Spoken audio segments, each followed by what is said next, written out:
আসসালামু আলাইকুম। আশা করি সবাই ভালো আছেন। দেখেন আমরা আজকে আপনাদেরকে বিস্কিট তৈরি করে দেখাবো। তার জন্য আমরা প্রথমে 1 বাটি পরিমাণ চিনি গুঁড়া নিয়ে নিলাম।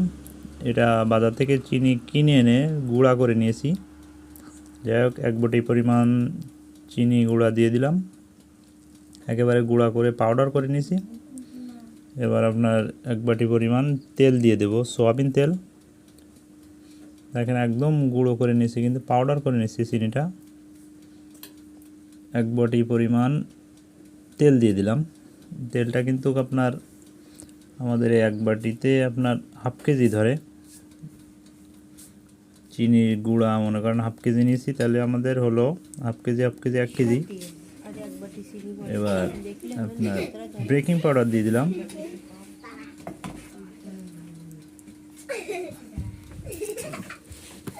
দেখেন এটাতে বেকিং পাউডার আপনার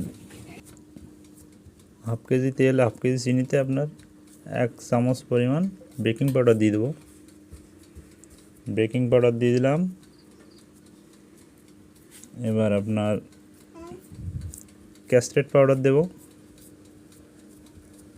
ক্যাস্টার্ড পাউডার 1 চামচ পরিমাণ দেব। 1 চামচের একটু বেশি দেব, কারণ একটু ক্যাস্টার্ড পাউডারটা বেশি দিলে বিস্কিটের ঘ্রাণটা ভালো লাগে। ক্যাস্টার্ড পাউডার দেওয়া শেষ। এবার আমরা আপনার গুঁড়ো দুধ দিয়ে দেব।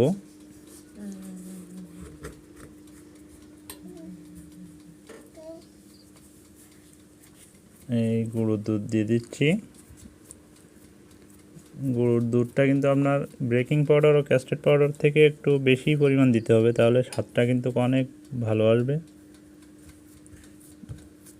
যাই হোক, তাহলে বেকিং পাউডার, ক্যাস্টার্ড পাউডার এবং গুঁড়ো দুধ, গুঁড়ো চিনি, তেল দেওয়া শেষ।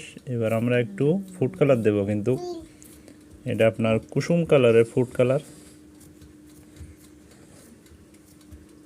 একদম অল্প পরিমাণ দিতে হবে, কিন্তু আমাদের এই বিস্কুটটা ইন টোটাল আপনার 2 কেজির মতো হবে। হাফ কেজি তেল, হাফ কেজি চিনি এবং 1 কেজি আটা। একটু ফ্লেভার দিয়ে দিলাম, এটা আপনার বিস্কিটটা একটু ঘ্রাণ খায় যেন, সেই জন্য একটা ফ্লেভার দিয়ে দিলাম।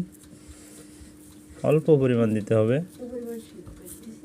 এটা আপনার ঘির ফ্লেভার, ঘি ঘ্রাণ খাবে কিন্তু বিস্কিটটা। এবার সুন্দর করে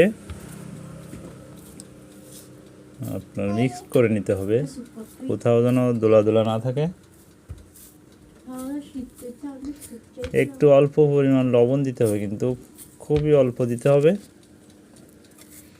কারণ ক্যাস্টার্ড পাউডারে কিন্তু আপনার বেকিং পাউডারে একটু অনেক লবণ থাকে, সেই জন্য লবণটা একটু কমিয়ে দিতে হবে। যাই হোক, অল্প পরিমাণে একটু লবণ দিয়ে দিলাম। এবার আপনার আটা দেব। আটা কিন্তু আপনার 1 কেজি 100-150 গ্রামের মতো খাটবে।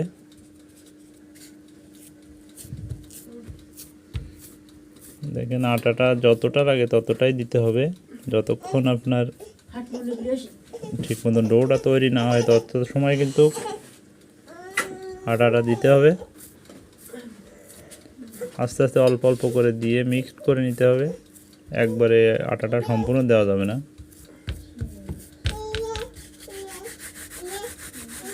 দেখেন আমাদের সব কিছু কমপ্লিট। এবার বিস্কিট কাটা হবে, কিন্তু আমাদের সুন্দর একটা স্টিলের একটা আছে, রঙটাও কিন্তু ওপরে দেওয়ার জন্য কিন্তু রং এবং একটু দুধ গলিয়ে নিতে হবে, যাতে ওপরে একটা বিস্কিটটা দেখার মানে সৌন্দর্য দেখার জন্য।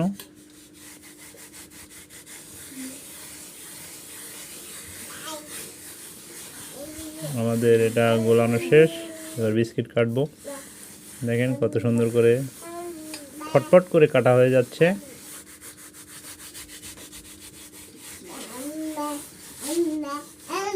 বিস্কিটগুলো কাটা হয়ে গেলে এবার আমরা এর উপরে সুন্দর একটা ডিজাইনের কালার করে দেব।